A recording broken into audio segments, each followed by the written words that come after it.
بسم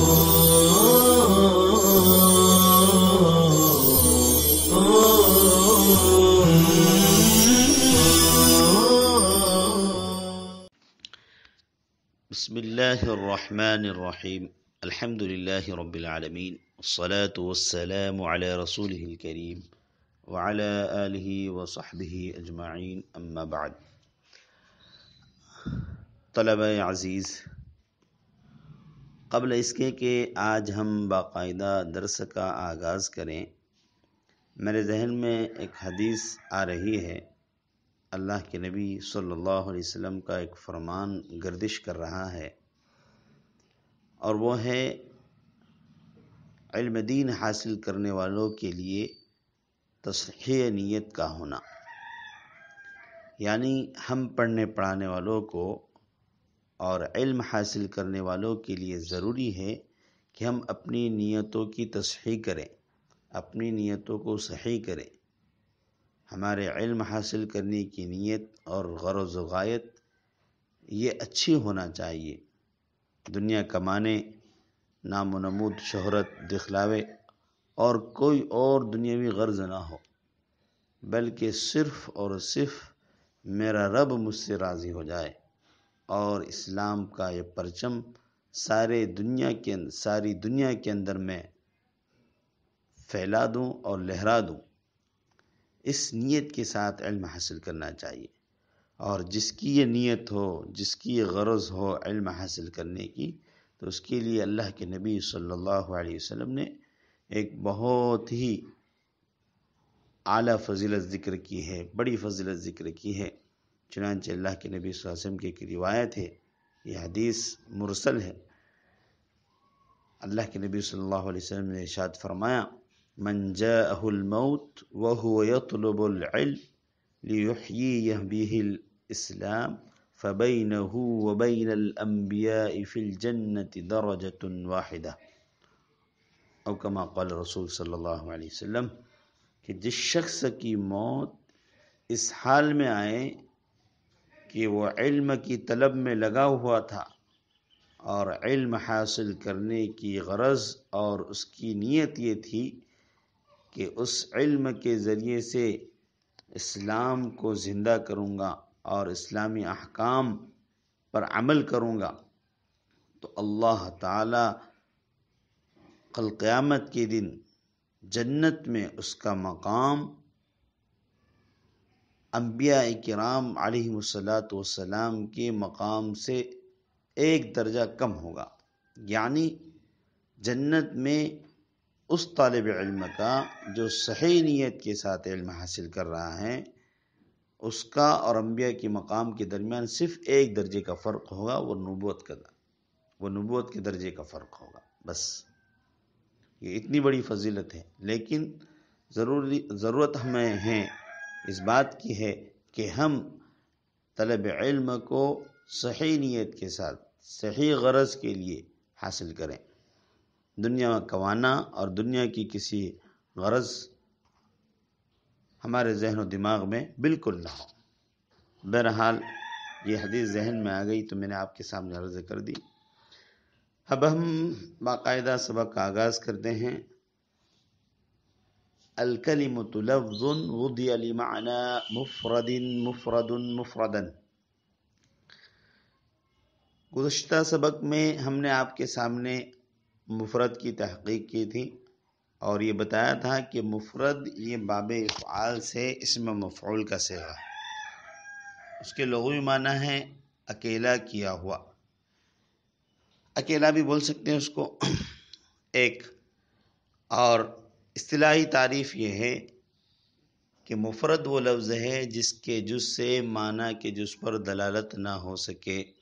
اس کو ہم نے مثال دے کر بھی آپ کو سمجھایا تھا، سیارتن والی مثال دی تھی۔ آج ہم ایک اور مثال آپ کو دیتے ہیں تاکہ یہ جو تعریف ہے کہ لفظ کے جز سے معنی کے جز پر دلالت نہ ہو سکے، یہ اچھی طرح سمجھ میں آ جائے۔ لفظ کے بھی اجزاء ہوتے ہیں اور معنی کے اجزاء ہوتے ہیں۔ جیسے ایک مثال یہ لے لیجئے، لفظ زید کے اندر بھی اجزاء ہیں، زا یا دال، اور جس شخص کا یہ نام ہے یہ اس کا معنی اور مفہوم ہے، تو اس ذات کے بھی اندر اجزاء ہے، اس کا سر ہے، اس کے ہاتھ ہے، اس کے پیر ہیں۔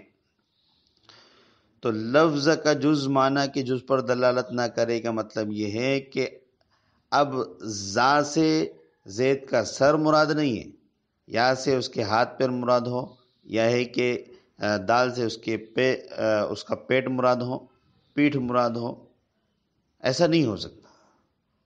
لفظ پورا بولا اور پورا معنی لیا گیا، اس کو بولتے ہیں کہ لفظ کے جز سے معنی کے جز پر دلالت نہ ہو، تو یہ مفرد ہے۔ تو لفظ زید یہ مفرد ہے۔ بہرحال مفرد کو ترکیبی اعتبار سے 3 طریقے سے پڑھ سکتے ہیں، جیسے کہ ہم نے عبارت پڑھتے وقت اس کا لحاظ کیا، مفردن، مفردن، مفردن، تینوں طرح پڑھ سکتے ہیں۔ اب مرفوع کیوں پڑھیں گے، منصوب کیوں پڑھیں گے، اور مجرور پڑھنے کی وجہ کیا ہے، تینوں کو سمجھنا ہے۔ مفردن اگر ہم مرفوع پڑھتے ہیں تو اس صورت میں یہ ما قبل میں جو لفظن ذکر کیا گیا ہے، الکلمۃ لفظن، تو اس لفظن کی صفت واقع ہوگا۔ اس صورت میں ترجمہ اور مطلب یہ ہوگا کہ کلمہ ایسا مفرد لفظ ہے جس کو کسی معنی کے لیے وضع کیا گیا ہو۔ مرفوع پڑھنے کی ایک وجہ سمجھ میں آ گئی۔ منصوب کیوں پڑھیں گے، مفردن، تو اس کو منصوب پڑھنے کی صورت میں اس میں 2 احتمال ہوں گے۔ میں احتمال بول رہا ہوں، احتلام نہیں۔ اس کے اندر 2 احتمال ہوں گے۔ ایک یہ کہ جو وضع ذکر کیا گیا، لفظ وضع، تو وضع کی ضمیر نائب فاعل سے یہ حال واقع ہوگا۔ اس صورت میں مطلب یہ ہوگا کہ کلمہ ایسا لفظ ہے جس کو کسی معنی کے لیے وضع کیا گیا، درا حالانکہ وہ لفظ مفرد ہو، یہ وضع کی ضمیر سے حال واقع ہو۔ ایک احتمال اس کے اندر منصوب پڑھنے کے اندر یہ ہے۔ دوسرا احتمال یہ ہے کہ معنن سے حال واقع ہوگا، لفظ وضع لمعنی جو ذکر گیا ہے تو معنن سے یہ حال واقع ہوگا۔ مطلب یہ ہوگا کہ کلمہ ایسا لفظ ہے جس کو کسی معنی کے لیے وضع کیا گیا ہو، اس حال میں کہ وہ معنی مفرد ہو۔ یہ 2 صورتیں ہو گئی۔ مجرور پڑھنے کی وجہ کیا ہے، اس کو مجرور کیوں پڑھیں گے، تو مجرور پڑھنے کی صورت میں یہ معنی سے لمعنی کی صفت واقع ہوگا۔ چنانچہ اس صورت میں مطلب یہ ہوگا کلمہ ایسا لفظ ہے جس کو مفرد معنی کے لیے وضع کیا گیا ہو۔ تو اس کو تینوں طرح پڑھ سکتے ہیں، اور تینوں طرح پڑھنے کی صورت میں اس مرفوع پڑھنے کی صورت میں اس کا مطلب کیا ہوگا، منصوب پڑھنے کی صورت میں مطلب کیا ہوگا، اور مجرور پڑھنے کی صورت میں مطلب کیا ہوگا، تینوں چیزیں ہم نے آپ کے سامنے ذکر کر دی ہے۔ تینوں طرح پڑھ سکتے ہیں، لیکن ہم نے جو ترجمہ کیا ہے الکلمۃ لفظ وضع لمعنی مفرد، اس اعتبار سے ترجمہ کیا ہے کہ کلمہ ایسا لفظ ہے جس کو مفرد معنی کے لیے وضع کیا گیا ہو۔ اب ہم آگے چلتے ہیں کہ مصنف نے فوائد قیود کی طرف، کلمے کی تعریف جو بیان کی ہے مصنف علام نے، اس میں کلمے کی تعریف میں 4 لفظ ذکر کیے ہیں، ایک لفظ، ایک وضع، ایک لمعنی، اور ایک مفرد۔ لفظ، وضع، لمعنی، مفرد، یہ 4 لفظ ذکر کیے ہیں۔